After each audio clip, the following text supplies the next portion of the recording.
মালিকের আমার মাওলারে ডাক দে, দুই ফোঁটা চোখের পানি ছাড়, আর গুনার কত স্মরণ করে ক্ষমা চাও।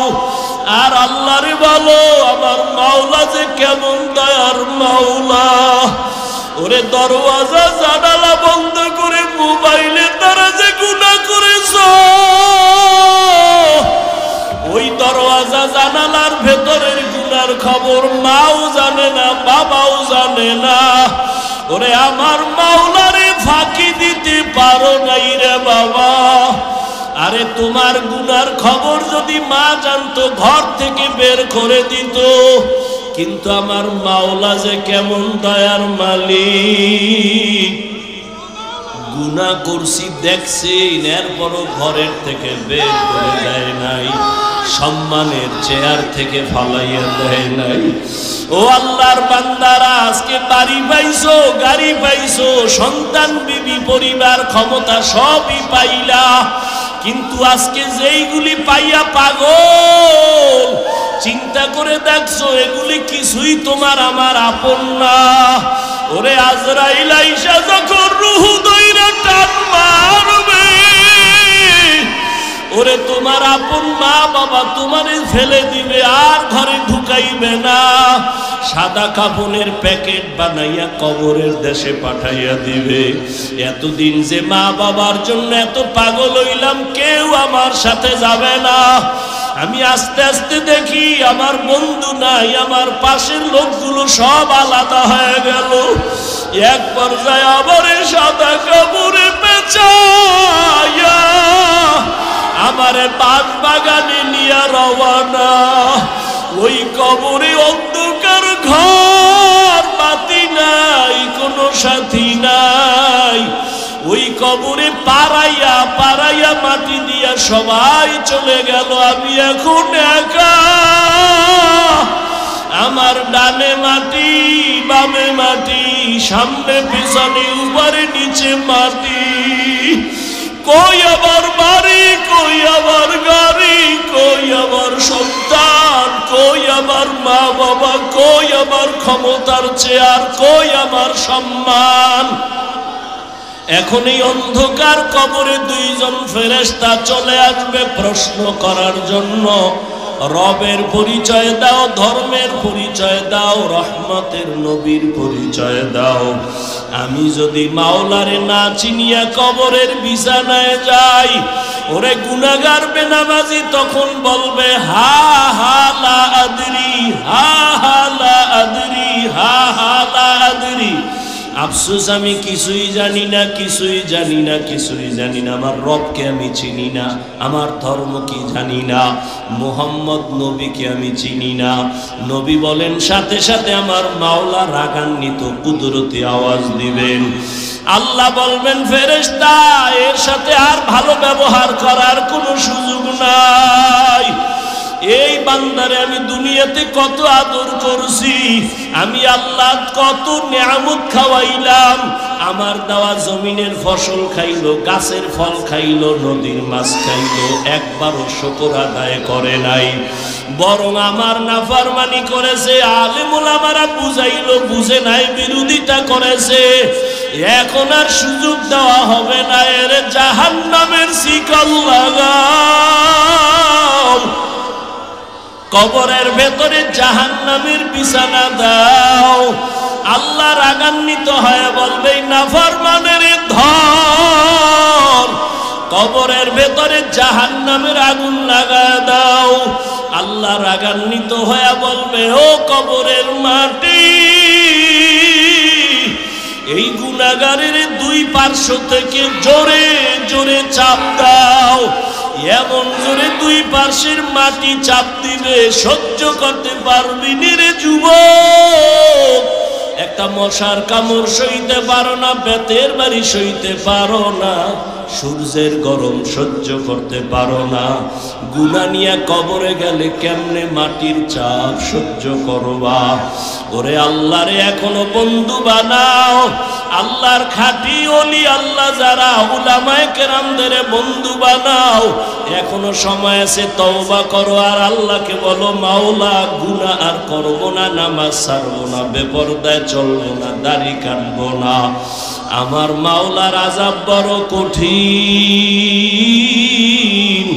আল্লাহ এজন্য বলেছেন মুসলমান না হইয়া মরণ বরণ করিও না। এখনো সময় আছে, তওবা করে নাও। স্কুলে পড়ো, কলেজে পড়ো, চাকরি করো, ব্যবসা করো, তওবা করো আর নামাজ ছাড়বা না, দাড়ি কাটবা না, বেপরদায় চলবা না। মা বাবার দোয়া নিয়া, উলামায়ে কেরামের দোয়া নিয়া, শিক্ষক মুরব্বীদের দোয়া নিয়া নবীর তরিকায় চলবা।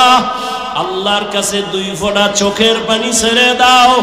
যদি কান্না না আসে মনে করিও গুনার কারণে দিলটা পাথর হয়ে গেছে, আল্লাহ বেজার হয়ে গেছে। এখনো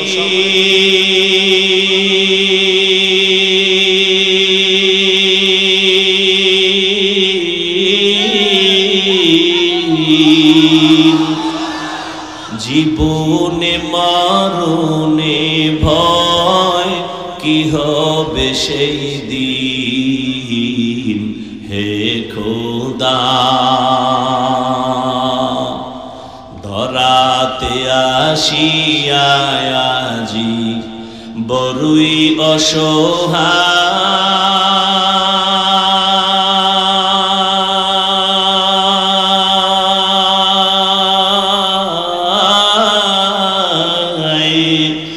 ইহকালের মায়া জালে অন্ধ যে সবাই।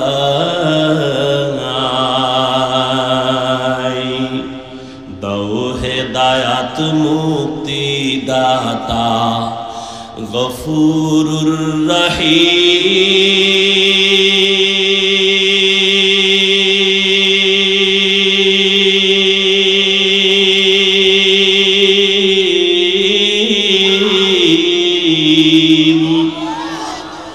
জীবনে মরণে ভয়, কি হবে সেই দিন, হে খোদা হে খোদা দয়াময় রব্বুল আলামিন।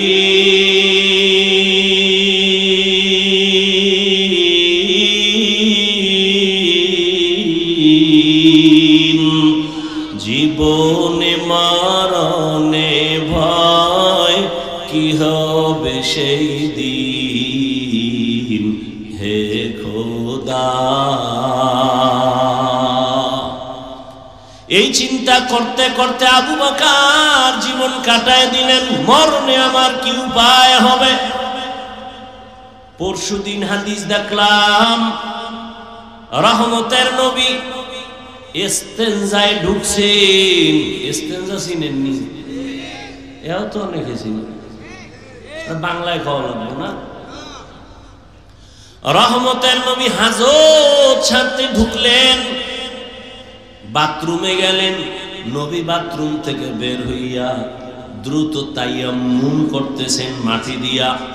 কি করেন? তায়াম্মুম করতেছেন রহমতের নবী। সাহাবী ডাক দিয়ে বলেন, ইয়া রাসূলুল্লাহ, ওই যে পানি দেখা যায়, পানি দেখলে তো তায়াম্মুমের আর দরকার কি? ওখানে যাইয়া ওযু করে নিবেন। রহমতের নবী বলে, রে সাহাবী, আমি যে বাথরুম থেকে বের হইছি, ওই পানি পর্যন্ত যাওয়ার আমার কোনো গ্যারান্টি নাই। আমি এই জন্য তাড়াতাড়ি ওযু বানাবো, পানি পাবো, তারপরে ওযু বানাবো। ওই পর্যন্ত পৌঁছতে পারবো কিনা গ্যারান্টি নাই। এর মধ্যে না জানি আবার আজরাইল এসে হাজির হয়ে যায়। আজরাইল যদি আইসা হাজির হয়, আমার তো আর পানি পর্যন্ত যাওয়ার সুযোগ হবে না। চোখের সামনে দেখো লাশ আর লাশ। জানাজা পড়লি, লাশ কবরে দাফন করলি, আর পর নিজের লাশের চিন্তা করলি না। কত মা সন্তান হারায় কাঁদে, আমারে কে আম্মু বলে আর ডাক দিবে। মা সন্তান হারায় কাঁদে, আমি কাকে আম্মু বলে ডাক দিব? এরে আল্লাহর বান্দা, ভাই ভাই হারায় কান্না করতেছে, স্ত্রী স্বামী হারায় কাঁদে, স্বামী স্ত্রী হারায় কাঁদে। ও আল্লাহর বান্দা, এই কান্না তো তুমি কাঁদো না, তবে লেখা রাখো তোমার ঘরেও কিন্তু কান্না আসতেছে। এমন কান্না শুরু হবে আর কান্না শেষ হবে না। ও আল্লাহর বান্দারা, এত বয়ান জানো শুনো, এরপরও কেন মানো না রে বাবা? এর একমাত্র কারণ, আমার মালিকের দরবারে যে যাওয়া লাগবে, দাঁড়ানো লাগবে, হিসাব দেওয়া লাগবে, সে চিন্তাই নাই। এই চিন্তায় যারে ধইরা ফালাইছি, ওই বান্দার দিকে তাকাইলি দেখবা চোখের কোঠায় পানি। কিও ভাই, তোমার চোখে পানি কেন? বলে আমি মালিকের আদালতে কেমনে দাঁড়াইয়া জবাব দিব? রহমতের নবী আম্মা জান আয়েশার হুজরায় ঘুমায়। হঠাৎ নবী বলেন, আমি যদি ঘুমাই, আমার চোখ বন্ধ থাকলে আমার অন্তর ঘুমায় না। হঠাৎ আমি কানের মধ্যে শুনি, কে জানো আমার মাথার পাশে মসজিদে নববীতে কান্না করে রাতের গভীর। আমি উঠলাম, উঠা আমি বের হয়ে তাকায় দেখি রাতের গভীরে নামাজে দাঁড়ায়া কে কান্না করে? দুনিয়ার কোনো সাধারণ কেউ না, আমার কলিজার সাহাবী, জান্নাতের 1 নাম্বার সার্টিফিকেটধারী সাহাবী আবু বকর নামাজে দাঁড়ায় দাঁড়ায় কান্না করতেছি। আমি নবী পেছনে অপেক্ষা করতেছিলাম। নামাজ শেষ, জিজ্ঞাসা করলাম, ও আবু বকর, আপনি নামাজে দাঁড়ায় কান্না করেন কেন? আবু বকর বলেন, ইয়া রাসূলুল্লাহ, আমি আল্লাহর আদালতে কেমনে দাঁড়াবো সেই ভয়। হর কে দারত খৌফে হক দর দিল মাদাম, জান্নাতুল মাওয়া দেহত রামাকাম, জুজবা হকচি জে মখাজ ইনসুজা ফজলে উআ মস্তে দর জুমলা জাহা। এই আল্লাহর ভয়, আল্লাহর আদালতে দাঁড়ায় হিসাব দেওয়ার ভয়টা অন্তরে ঢুকানোর জন্য লাগবে একজন আল্লাহওয়ালার নেক নজর। এজন্য আল্লাহ বলেন, ইয়া আইয়ুহাল্লাযীনা আমানুত্তাকুল্লাহা হাক্কা তুকাতি, ও মুমিনেরা আল্লাহকে ভয় করো হক আদায় করে। ওয়ালা তামুতুন্না ইল্লা ওয়া আনতুম মুসলিমুন।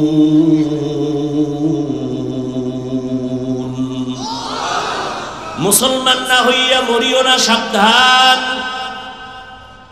নবী বলেন, আলা কুল্লুকুম রাইন ওয়া কুল্লুকুম মাসউলুন আন রাইয়াতিহি।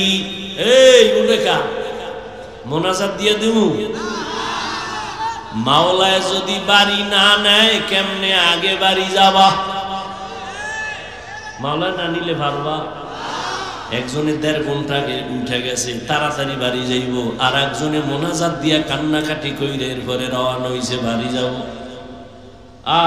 ওই ঘটনা আছে না, সুলতান মাহমুদ গজনবীর ঘটনা, আয়াজের ঘটনা, এক ধনী বড় টাকাওয়ালা আর মালিক আর গোলামের ঘটনা।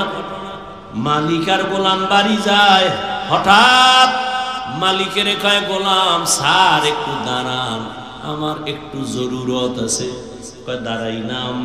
ঢুইকে গেছে মসজিদে, মসজিদে গিয়া সেজদায় যাইয়া কান্দে। মালিক অপেক্ষা করে, আয় না কেন? নাইমা গিয়ে দেখে গোলাম সেজদায় পড়ে কাঁদে। ও মালিক, তোমার দরবারে হাজির, তুমি কবুল করো। দীর্ঘ টাইম অপেক্ষা কইরা গোলাম যখন বের হইতেছে, মালিক কয়, এত দেরি কেন করলা? কয়, যেই মালিক তোমারে মসজিদে ঢুকায় না, ওই মালিক আমারে যেন কেমন বের হইতে দেয় না। মাছ পানি ছাড়া ভাল লাগে না, মাছ পানি পাইলে মনে করে আমার জীবন। আরে আমার মাওলা পাকের যারা আশিক, আল্লাহর মোহাব্বতের যারা গোলাম, ওরা দুনিয়ার রং তামাশায় কইরে গেলে ভাল লাগে না। কখন জিকিরের ময়দানে ঢুকবে, কখন একটু আলেমের কাছে যাবে, কখন একটু কোরআনের তেলাওয়াতের আওয়াজ অন্তরে নিবে, কখন একটু জায়নামাজে দাঁড়াবে, কখন আমার মাওলাকে একটু মায়া কইরা ডাকবে, ও আল্লাহ। আরে আমার মাওলারে ডাকলেই তো বান্দা এত খুশি, আল্লাহর মোহাব্বত অন্তরে জমা হয়ে যায়। হানজালা নবীর সাহাবী, ঘটনা আপনারা নাম শুনছেন। হানজালা রহমতের নবীর বড় আশিক। একদিন রাস্তায় হাঁটে আর ঘুরে আর কয়, না ফাকা হানজালা, না ফাকা হানজালা, আমি হানজালা মুনাফিক হয়ে গেছি, মুনাফিক। ঘুরতে ঘুরতে দেখা ওমরের সাথে। এই হানজালা, কি চিল্লাও কেন? আমি মুনাফিক হয়ে গেছি। কয় কেন? কয় আমি নবীর কাছে যখন থাকি তখন আমার অন্তর এমন যে আমি আর কোন দুনিয়ায় নাই, এখন আমি আমার মালিকের নজরে বসে আছি, দরবারের রেসানাতের সামনে আছি। এখন আমার ছেলের চিন্তা নাই, মেয়ের চিন্তা নাই, বাড়ির চিন্তা নাই, গাড়ির চিন্তা নাই, টাকার চিন্তা নাই, ক্ষমতার চিন্তা নাই। এখন আমার চিন্তা, আমি একজনারে পাইছি, আমার নবী। আমি ওই নবীর হাত ধরে আমার মালিকের একটু কেমনে দেখবো, যেই নবীর চেহারা এত সুন্দর, একটা নজর নবীর চেহারা দিয়ে তাকাইলে পেটের ক্ষুধা থাকে না। মায়ার নবী এত সুন্দর, আমার মাওলায়ের এত সুন্দর কইরা বানাইছেন, ওই মালিক আমার আল্লাহ না জানি কত সুন্দর। এত সুন্দর আসমান যিনি বানাইছেন তিনি কত সুন্দর, এত সুন্দর কণ্ঠ যিনি দান করছেন তিনি না জানি কত সুন্দর, এত সুন্দর রঙের ফুল বাগান সাজাইছেন তিনি কত সুন্দর। ওরে যারা মাওলার আশিক ওরা ভাবে আর খুঁজে আমার মালিক, আমার আল্লাহরে আমি তো এখনো পাইলাম না। ফুলের ঘেরান পাইলাম, কে বানাইলেন তারে তো পাইলাম না।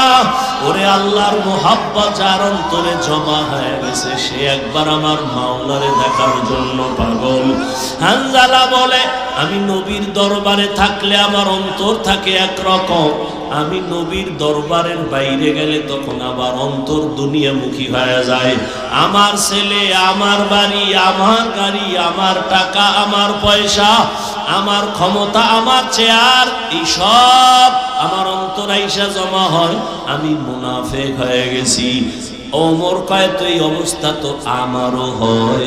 নবীর দরবারে থাকলে দুনিয়ার কোনো চিন্তা নাই, আবার যখন নবীর দরবার থেকে বাইর হইয়া যায় তখন আবার দুনিয়া আমারে পেয়ে ফেলে, দুনিয়া দুনিয়া আমাকে গ্রাস করে ফেলে, দুনিয়ার চিন্তা, ছেলের চিন্তা, মেয়ের চিন্তা আমাকে গ্রাস করে ফেলে। এবার কথা, চলো নবীর দরবারে চলো, সমাধান নেই।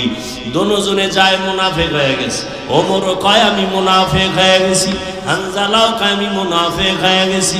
হঠাৎ আবু বকর সিদ্দিক রাদিয়াল্লাহু তাআলা আনহুর সামনে দাঁড়ানো।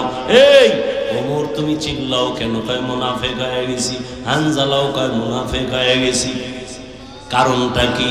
বলে এই কারণ, নবীজির দরবারে যখন থাকি মনে হয় যেন দুনিয়াতে আমার আর কিছু নাই, নবী আমার কলিজা।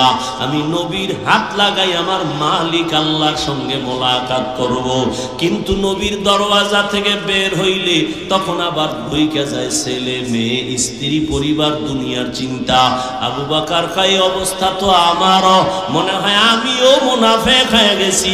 আমার মাওলার ভয়, আর তুমি নামাজে দাঁড়াইয়াও দোকান নিয়ে ভাবো, নামাজে দাঁড়াইয়াও ছেলের চিন্তা, মেয়ের চিন্তা, ঘরের চিন্তা, ক্ষমতার চিন্তা। ওরে আবু বকর, নবীর দরবার থেকে বের হইলে দুনিয়া, নবীর দরবারে থাকলে দুনিয়ার চিন্তা নাই। এরপরও ভয়, কান্নার আওয়াজ। আর তোমার আমার তো নামাজের মধ্যেও দুনিয়া ঢুকানো, জিকিরের মধ্যেও দুনিয়া ঢুকানো। তোমার আমার চোখে পানিও নাই, কোনো আফসোসও নাই রে বাবা। নবীর দরবারে গেলেন, রহমতের নবী বলেন, এমন যদি তোমাদের হয় আর ভয় লাগে, এটাই তোমাদের ঈমান যে শুদ্ধ পরিপক্ক, এটাই তার প্রমাণ। তোমাদের ঈমানে কোনো ভেজাল নাই। এরে নবীরা আসে, ইব্রাহিম ইবনে আদহাম পাগলের মতো হয়ে গেল। কে আমাকে বোকা বলল? ঠিকই তো, আমার ওয়ার্ডারে বলখের মানুষগুলো দাঁড়ায় আর বসে, কিন্তু আমি তো একবারও চিন্তা করলাম না এই যে সূর্যটা উঠছে পূর্ব দিগন্তে, এই সূর্য তো আমার অর্ডারে উঠেও না, আমার অর্ডারে ডুবেও না। রাতের বেলা আকাশে চাঁদের আলো, আমার অর্ডারে চাঁদ উঠেও না, ডুবেও না। তাহলে এর পেছনে তো একজন মালিক আছে, নাই?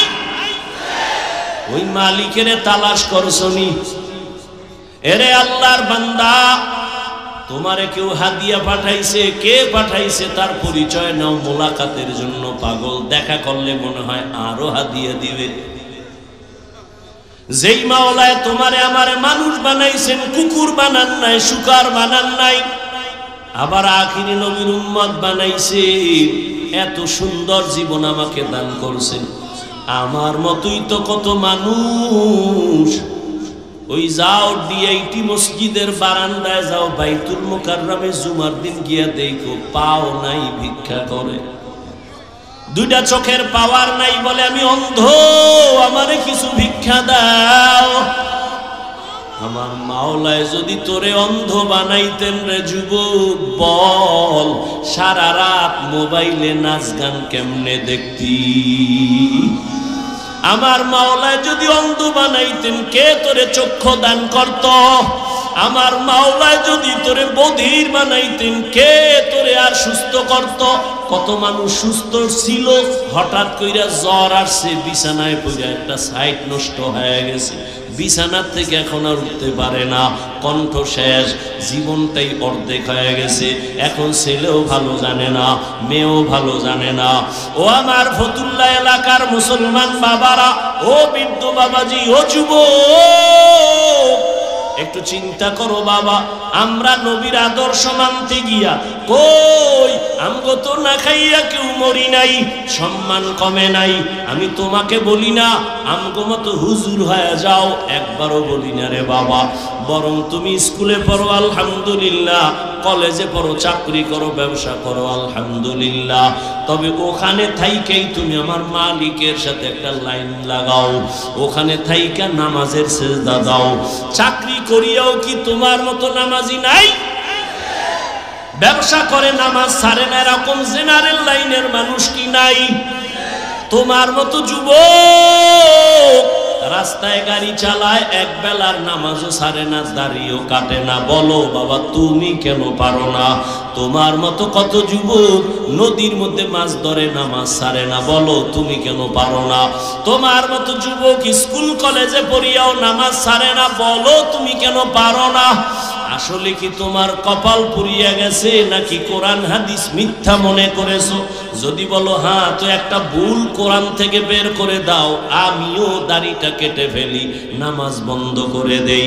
যদি কোরআনে ভুল হয় সবই ভুল, আল্লাহ ভুল। আর যদি বলো না আল্লাহর কোরআন সত্য, তো আল্লাহ আছেন সত্য, গুনাহ নিয়ে কবরে গেলে আযাব হবে তাও সত্য, নেক আমল নিয়ে যদি যাও জান্নাত পাইবা তাও সত্য। আল্লাহর কোরআন মিথ্যা না সত্য? ওই কোরআনে জান্নাতের বয়ান আসেনি, ওই কোরআনে জাহান্নামের বয়ান আসেনি। কে জান্নাতে যাবে, কে জাহান্নামে যাবে আল্লাহ তাও বলেছেন। মনটাকে শুধু বুঝাইও।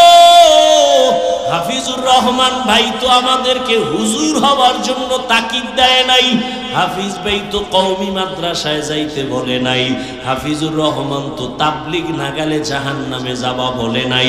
কি বলছে?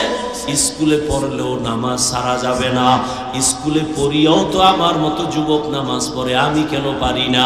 আমার মতো যুবক চাকরি করে নামাজ পড়ে, আমি কেন পারি না? আমার মতো যুবক ব্যবসা করে নামাজ পড়ে, আমি কেন পারি না?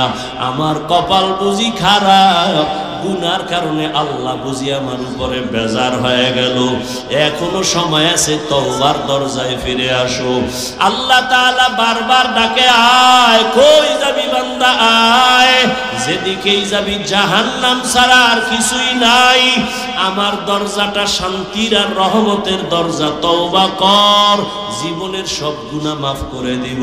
5 বেলার নামাজ পড়ো, মা বাবার দোয়া নাও, বেয়াদবি করিও না, শিক্ষকের দোয়া নাও, বেয়াদবি করিও না, ওলামায়ে কেরামের পরামর্শ নিয়ে নামাজ পড়ো, দাড়ি রাখো, মা বাবার দোয়া নিয়ে চলো, চাকরি করো, ব্যবসা করো, হালাল ভাবে চলো, হারাম খাইও না, কারো হক নষ্ট করিও না, কারো উপরে জুলুম করিও না।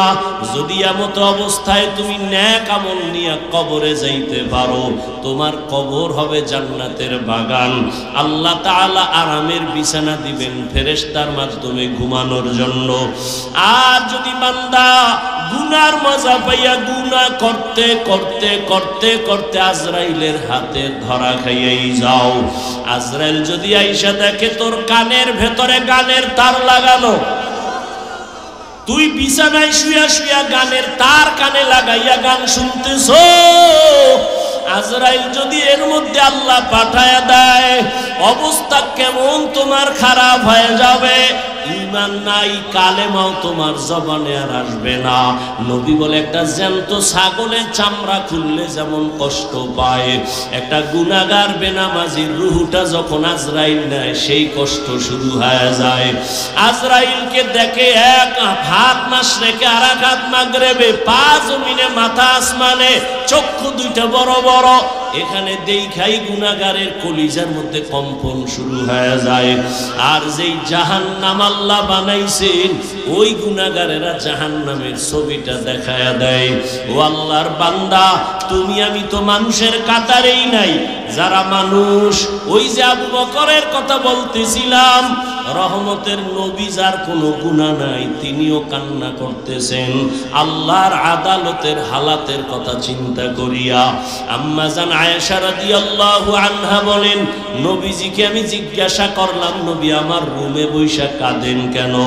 নবী বলেন, ও আয়েশা, হাসরের ময়দানে আমার উম্মতের কি উপায় হবে, এই চিন্তায় আমি কান্না করতেছি। আম্মাজান বলেন, ও নবী, হাসরের মাঠটা কেমন হবে? নবী বলেন, আয়েশা, এই জমিনটা হবে কিয়ামতের মাঠ, আরাফার ময়দান হবে আল্লাহর বিচারালয়, আদালত।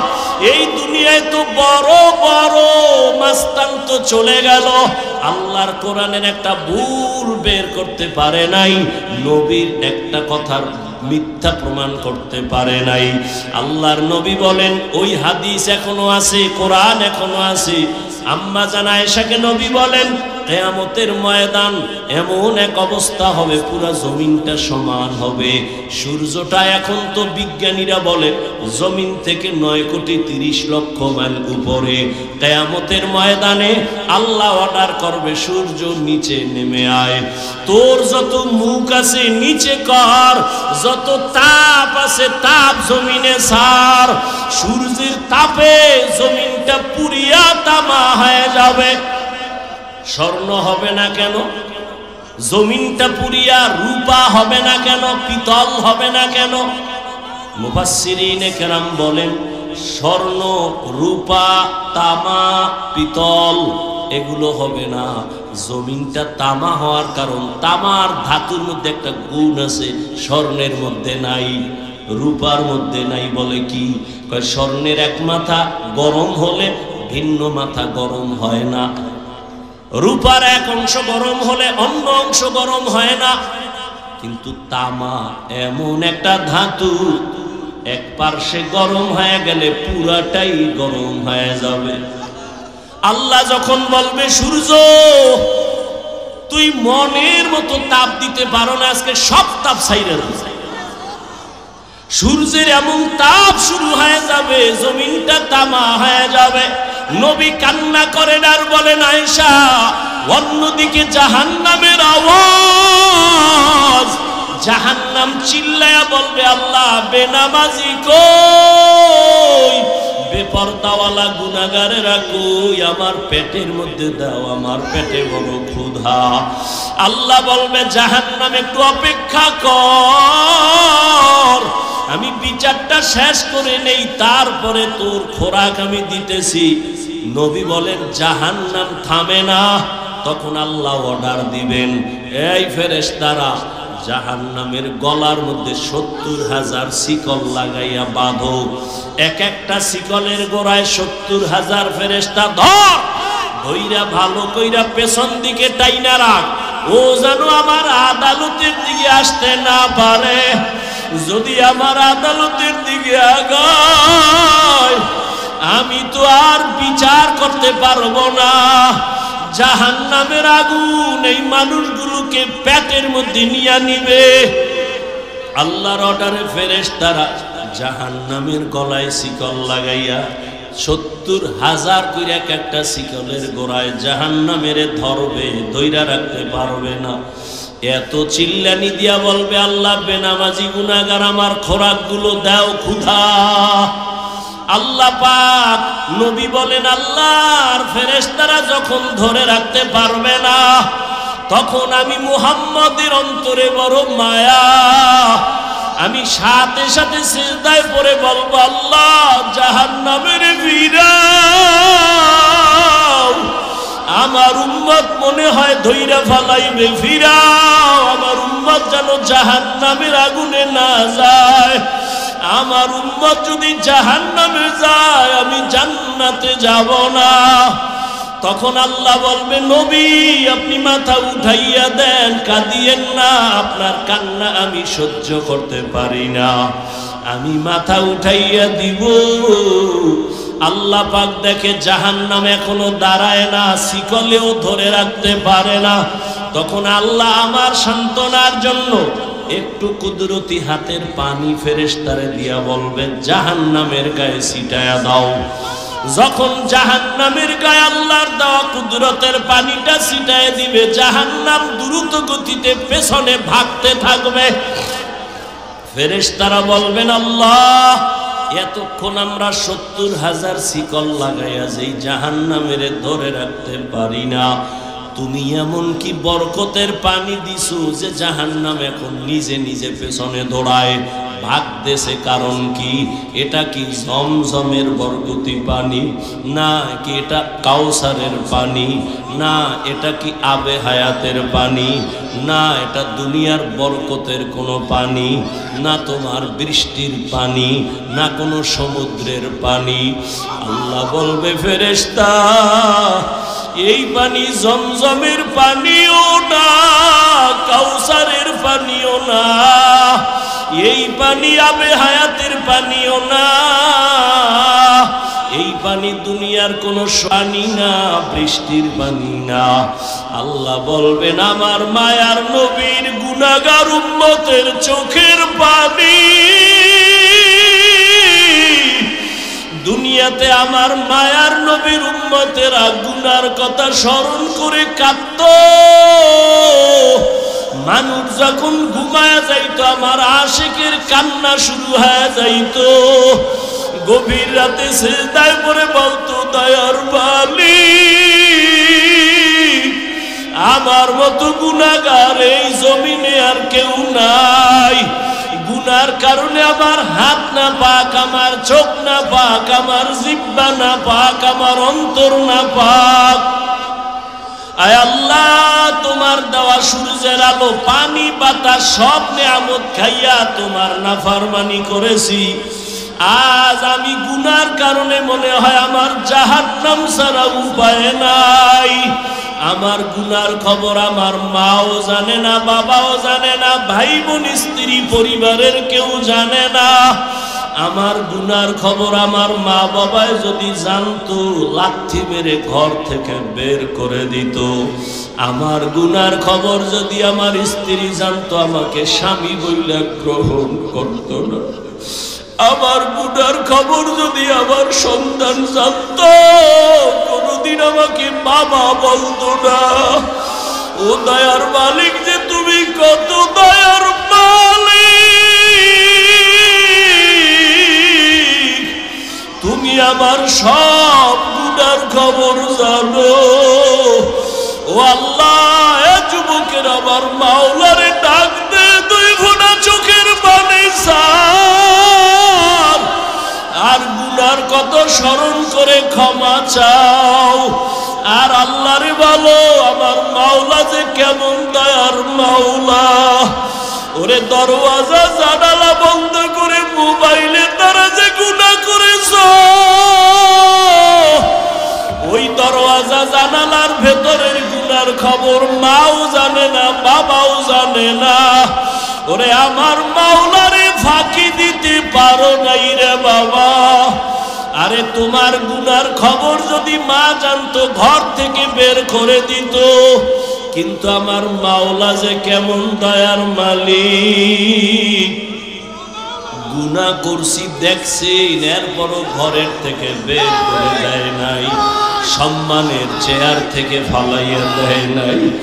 ও আল্লাহর বান্দারা, আজকে বাড়ি পাইছো, গাড়ি পাইছো, সন্তান বিবি পরিবার ক্ষমতা সবই পাইলা, কিন্তু আজকে যেইগুলি পাইয়া পাগল, চিন্তা করে দেখছো এগুলি কিছুই তোমার আমার আপন না।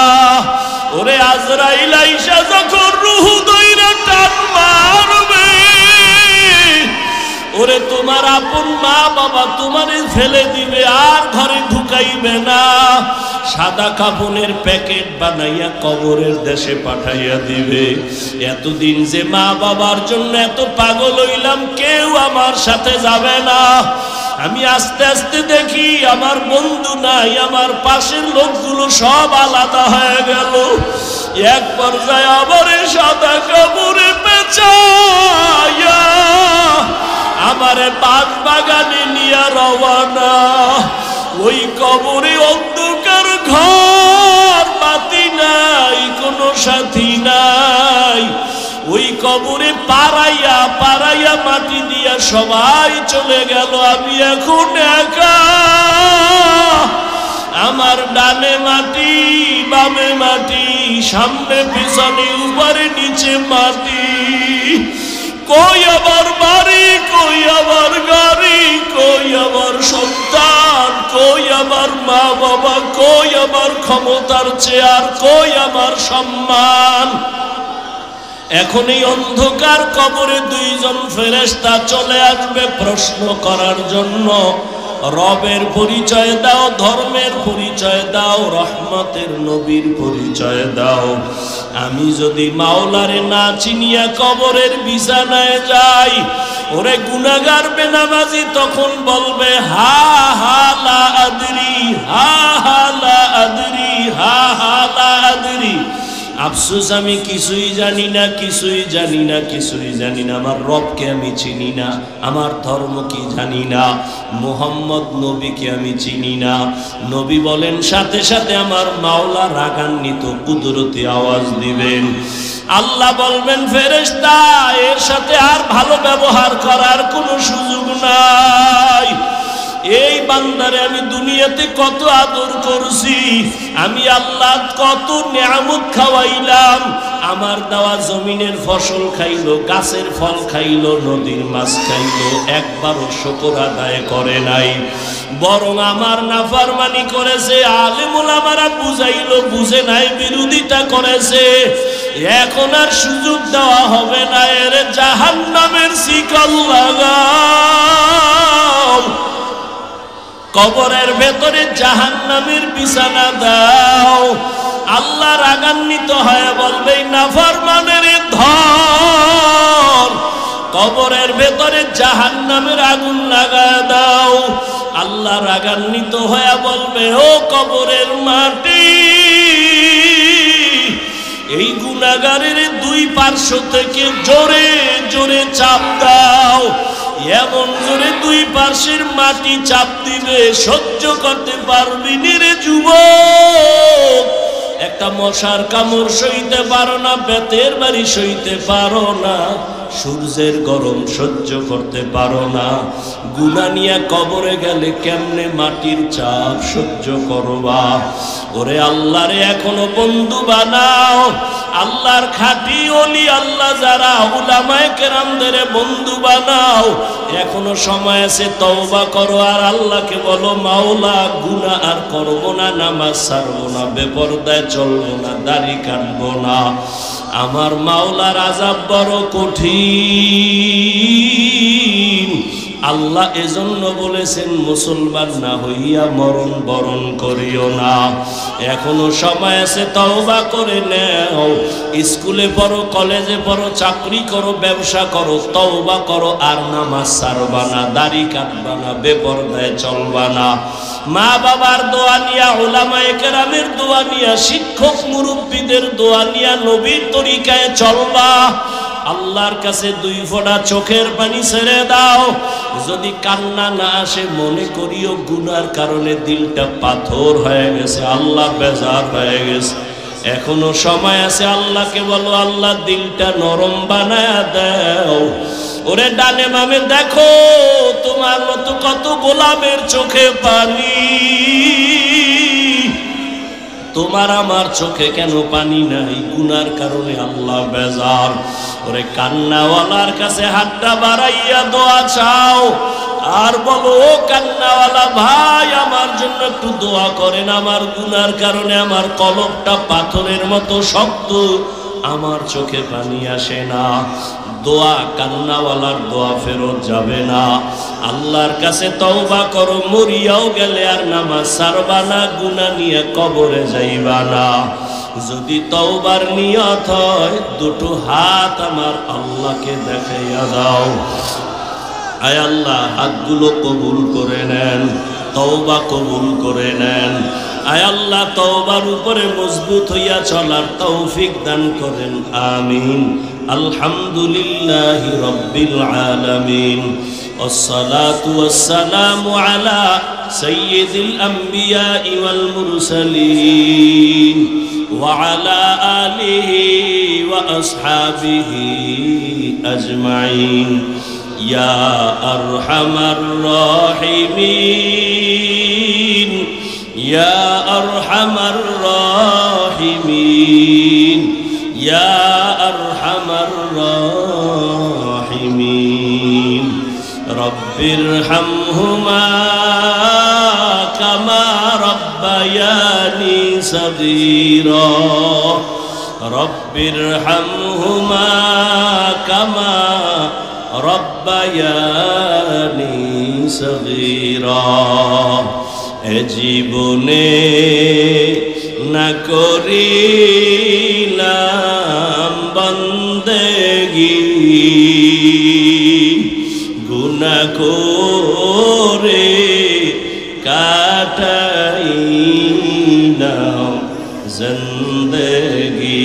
তওবা করে আবার তওবা ভাঙ্গিলাম,